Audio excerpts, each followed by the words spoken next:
Hey everyone, Once Bitten here with another battle report. So I'm settled into my new home. I made it to the first weekly game night at what I guess I'll call my local store. It's about 40 minutes away. And I thought I'd do something different. I actually showed up with two lists. One was my new Empire list, and for the second one, I put together a list completely made from the Storm of Magic monsters. So it's not legal in any regard, but hey, it's not a tournament, so what would it matter? So I met up with a guy who I'd actually played before, probably a couple years ago. He played Vampire Counts, and so I said, hey, if you want to do something different and fun, I've got just a horde of monsters led by a dark emissary that is trying to wreak havoc on the countryside, and he thought that it kind of fun something to try. So we thought we would give it a go. Really excited to see how this goes because to me it just seems kind of like a quirky, fun idea. So starting on the right, he's got a unit of javelin throwing skinks on the right with a single salamander. Then he has his temple guard with his Slaan, who's just tricked out, has everything as far as I can tell. He's also got a hero level character in there who's just, yeah, I don't know. He has the armor of fortune and then a couple other magic items. It wasn't really a big deal, whatever he was. Then he's got a unit of Source Warriors, hand weapon shield, and behind him he has a level 1 Skink Priest. So in front of them there are some more skinks. To the left is a large skink Croxagore unit, probably the largest I've ever seen. 5 chameleon skinks in front of that, another single salamander, 10 more javelin throwing skinks, and then to the far left another small unit of chameleon skinks. So facing him on my far left, I've got a Great Eagle, and because this is from the Storm of Magic book, I was able to give him upgrades. So both of my Great Eagles have Feathers of the Iron Phoenix, so they come in at 55 points and they give a 5-up armor save. Then I've got one of my 2 units of Harpies, and this unit I just love. They've got what's called Chaos Wildfire, and Venomous Ooze. So they have flaming magical attacks and poison attacks. So oh, I just love that in a list. They're just very versatile. So I'd really like them to deal with a salamander over here. And behind him I've got a Great Taurus, and I gave him Blood Rage and Flaming Breath. So he's got Frenzy, Hatred, and a Strength 4 breath weapon. I love it. Coming at 235 points. I like the I like the Great Taurus.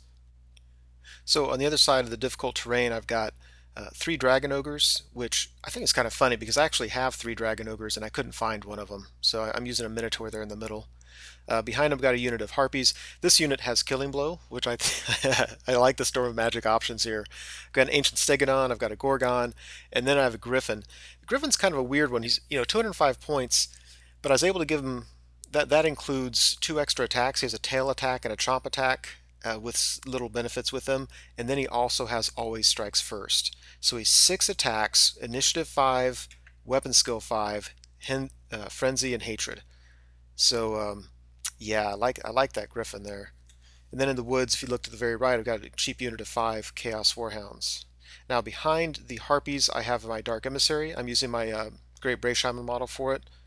But I just take him as he is. I'm not super thrilled with him as my only spellcaster, but whatever. It's fluffy. So then on the other side of the woods and the Warhounds, I've got a Fire Dragon, and you can't get upgrades for him really, so I have that as he is. And then I have a Chimera, not of the mountain variety, but this guy is nothing to sneeze at. First off, I gave him upgrades, so he came in at 280 points, but he's got Strength 4 breath weapon, he's got a 4-up Scaly Skin save, he has what's called the Fiend Tail, which gives him an extra D3 attacks, and they're +1 to hit if the attacks come from the rear. And then he also has an extra Chomp attack that's armor piercing. So, I mean, he starts off with 7 plus D3 attacks at, weapon skill 4 and all that, but he's still got a breath weapon. And on the far side, I've got another eagle. Now, what I love about this list is it's just capable of doing so many wounds. I mean, I have three monsters that can fly, and when they get into combat, they've got a decent handful of attacks to do, but they all 3 have breath weapons and then thunder stomps. And so my opponent's, he's looking at this right now. He's kind of freaking out. Like, I don't know if I can beat this. You can do so many wounds. And I'm saying, well, you have ranks, a banner, you have steadfast, you have a much better magic phase. And so both of us are looking at the other person's army and saying, I can't win. So we were just having fun with it. So we'll see who was right. So here, just have an action shot. This is the Dark Emissary behind the lines. Now, because he's my general, he's leadership 8. leadership's a big issue for me. I mean, most of my things are not immune to psychology, and 8 is okay. It's not great. I have no battle standard bearer. A little bit concerned about that. So he wins roll off for first turn and moves up, and I was really kind of bummed about that because he has so much chaff. He has the the salamanders that can force panic test, just a lot of stuff like that. Extra round of shooting and magic. So kind of bummed, but he moves up, as you can see. Here on the left, he's bringing up his salamander and his various skink units to just come pick on my units on the left flank. So during the magic phase, he didn't get irresistible force, but he did put his shades on my ancient stegodon initiative 1, and it's just he rolled so high there's no way I could stop it with the dice I had remaining, and so it cost me the ancient steg right off the bat. And then to add insult to injury, let's see, my harpies and my dragon ogres both fail their panic test, so the harpies run out of the table, the dragon ogres run, as you can see. So really during the shooting phase, not too much happened. So we go to my phase, and really you just have a bunch of failed charges. I mean, I was charging everything at the various skink units, and they were doing stand and shoots against some things. That was what I was trying to be most careful with, is having them shoot against like the warhounds and stuff, because he has poison, my high toughness isn't doing a whole lot of good for me. And I kind of figured at some point he would flee, and he'd flee through his troops and then just clear out the way. So that's fine for me. I don't need those guys dead. I really didn't want to be stuck in combat and then overrun and get in combat with his troops with only one of my monsters. So the only bummer was the leftmost unit of skinks did not. I failed my charge, I think, with my Gorgon. And so because of that, it kind of hurts a little bit. I needed them gone so the way was clear, because I knew at this point, if you look at the board, he can't really charge me, and with all those flying high movement things, I felt I'd be pretty able to pick my combats, and really what I want to do is just gang up on his Temple Guard unit with like 3 monsters, 3 breath attacks, and just grind that unit down maybe in a couple rounds of combat. So there's just a close-up of all the small chaff units having fled through his big units, who didn't care because they've got great cold-blooded, re-rollable leadership. So we go to Lizardmen turn 2. He rallies all his units, moves his small unit of skinks up, and that's tough again because now he's easily within range. He's got these poison shots. So, like that griffin there, I think he only starts off with 4 wounds. And so with all those shots, it's not tough to, to do enough wounds to make it a problem later on. And then anything that charges them is going to be kind of stuck out in the open. So really kind of bummed that unit of skinks is still around. But otherwise, for the most part, you can see he's close enough that with my fly movement, I should be able to get things in combat. If you look in the bottom left, I've took my Great Bull, or my Bull Taurus, and flew him from the left way over here to the right, as I did with my Eagle. I really just want to stay away from those units on the left. I don't need to attack them. And that model is just horrible. It's because he's not painted, I don't have him glued onto the base yet, and he's just falling over all game long. So here on the left, I wanted to take the Harpies over to the middle as well, but really his Salamander could have just marched up right in my flank and shot that flame template down. And so I left these guys over here so that if he did that, I'd get a real easy charge on him. And again, these are the guys with poison, so 2 attacks each with poison goes a long way towards overcoming his high toughness. And so when he did move, he really just he's going to pick on these Harpies and probably just kill them, which if I have to, I'll take that sacrifice. I'd really hope that he just leaves me a few of them left so I could charge his Salamander, maybe get lucky on my next turn. And yeah, that didn't work. He did some wounds to him, they failed their panic test and ran off the board. So we go to Monsters turn 2, and yeah, now I start getting some charges in there. So the most important one being that you see at the top right, his Temple Guard just got charged by a Chimera, a Fire Dragon, and a Griffin. And the 2 monsters on the right both have strength 4 flaming attacks or breath attacks. All 3 of them get stomp attacks. So I'm really hoping I'm going to go in there and just do a ton of wounds. Maybe, I mean, he's not going to break ever. What I need to do is kill him down to a man, and I'm not going to do that in 1 round of combat. I'm hoping I can do it in 2. If you look on the left, the Gorgon charged as well, and it turned out I did the charge right there in front of him with the Eagle and those other things against his skinks. I did that one first, and after I did it, he couldn't really fit, which was kind of a bummer because having 4 guys in there would have been really nice.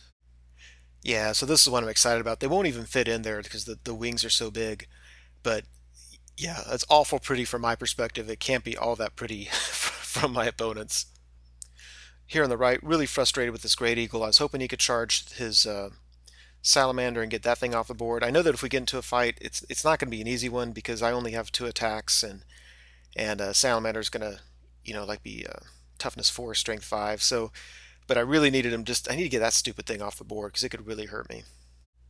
And then here, right in front of the Gorgon, was a Great Eagle, Bull Taurus, and the 2 remaining Chaos Warhounds charge into his Chameleon Skinks. Obviously, I'm going to win that.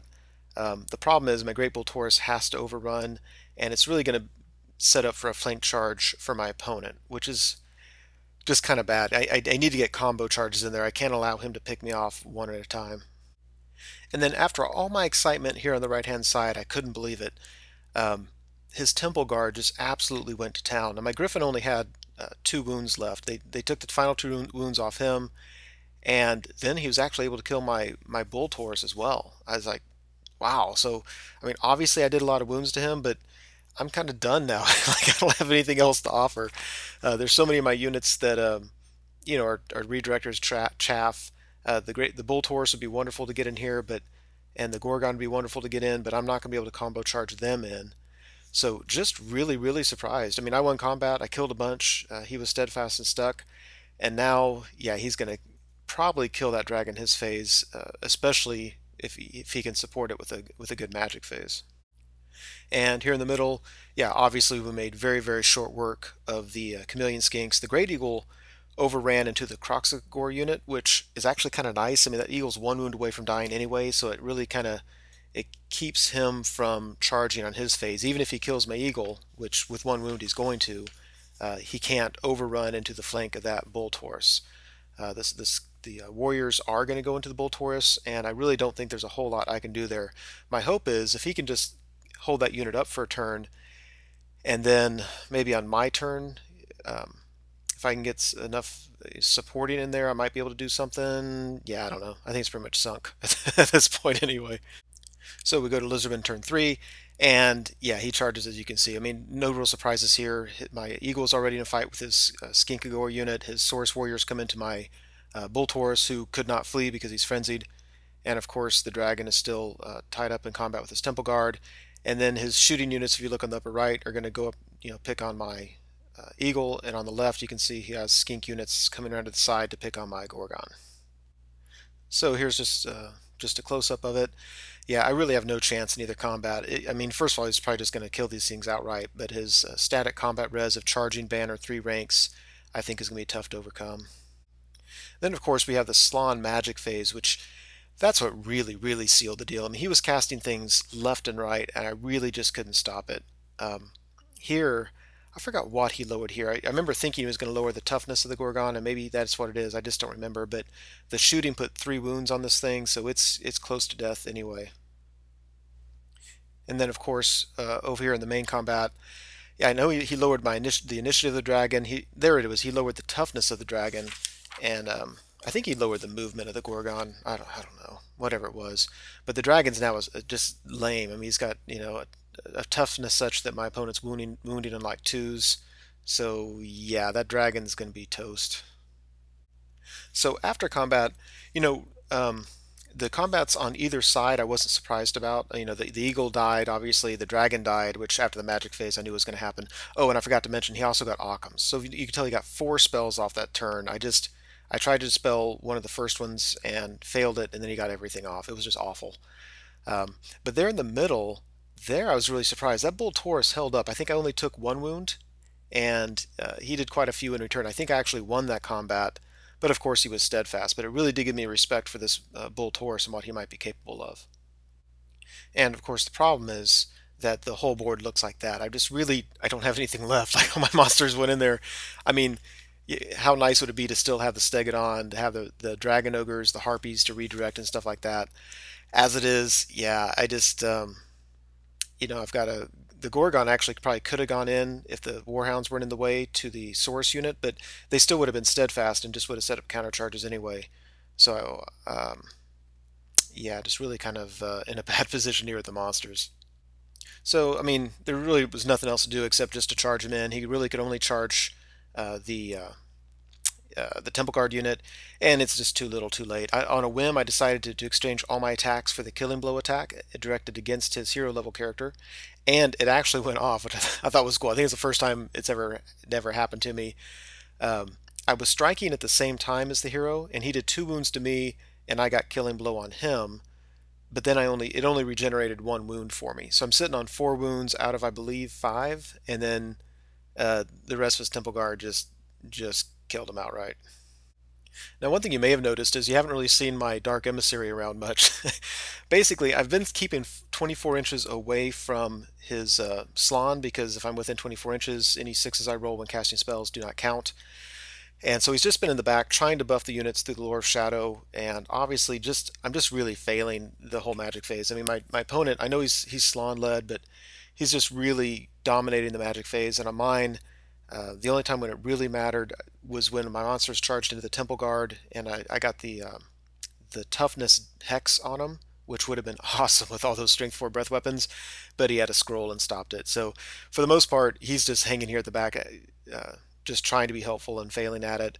For fluff reasons, it's kind of funny. He's this wizard that gathers, riles all the monsters up and gathers them to his will and throws them into combat, and then just now he's kind of slinking off towards the back corner, ready to go back to the forest because he knows that he's about to get a whole army staring down his throat. Yeah, so after combat, the Gorgon's dead. What's killing me is you look at that Temple Guard unit, and it almost worked. I mean, those guys are down just to, what, half a dozen left of the Temple Guard. Oh, just a few things going another way, and that would have been a totally different story. But really, really impressed with that Bolt Horse. He's hanging in there against these Source Warriors. I've only taken 2 wounds total, and he's taken that unit down. Look at them; they're probably half strength or less. So very, very happy with him. But what I'm not happy with is he was falling over the whole game, because he's just on that sticky tack stuff. So we go to the last picture of the game, and it looks like that. Really, we just shook hands after combat because what else am I going to do? My eagle on the right charged a salamander and promptly got killed. He only had 1 wound left. Everything else that was on the board is dead, except my Dark Emissary, and he's he's not going to do anything. He's going to skulk off to his cave and then work up his magic to get more monsters to another battlefield. So you know what? I actually thought it was a really fun game. My opponent, I think, had fun with it. It's a real interesting list because it's so deadly. They do so many wounds, but at the same time, it's not always a lot of synergy. One synergy I think I do see with it is the movement. I have high movement. I can almost pick my battles. I can gang up on units. And if I just didn't lose so many to first turn shooting and fleeing, I would have had redirectors and things like that. I think this is a tough list anyway, the Slaan list, so, I'm not sure that's indicative of what the Storm Magic list can do. We actually started the game and I said, look, I'm doing this just for fun. If I totally cream you with this army, I apologize. If you cream me and it's not fun for you, I apologize. Let's just have fun with it. And he approached it in that spirit, and it was just a lot of fun. So we'll see the monsters again if I have other opponents willing to take on such an interesting list. Anyway, that's it. Hope you enjoyed it.